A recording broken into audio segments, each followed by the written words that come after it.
Sono amici speciali e si tratta di disabili che arrivano da varie associazioni del veneziano per una giornata che il Maverick Nautic Club dedica a loro ogni anno, chiamata Lagunabile, un suggestivo giro in barca nella laguna di Venezia con un corteo di imbarcazioni e gommoni fino al bacino San Marco per poi proseguire lungo il canale della Giudecca e rientrare alla Darsena Fusina, una giornata conclusa con una grigliata preparata dal gruppo alpini di Saonara. Apprezzamento per l'associazione Maverick che dà a tanti ragazzi il modo di conoscere questo ambiente, l'ambiente acquatico, tanti ragazzi che magari non avrebbero l'opportunità e grazie a loro lo possono fare. Io auguro che tutti quanti provano le emozioni che provo anch'io,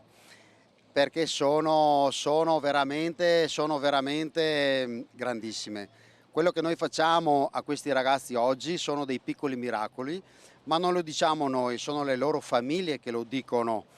e questo rende grande ancora di più la giornata. Lagunabile quest'anno ha coinvolto 10 associazioni, oltre 110 ospiti tra disabili e accompagnatori, 80 volontari Maverick e 23 imbarcazioni affiancate da Croce Verde, Carabinieri, Polizia, Guardia Costiera e Fiamme Gialle. Obiettivo, partendo dalla passione per il mare, quello di far vivere a questi ospiti speciali momenti di gioia, libertà e inclusione.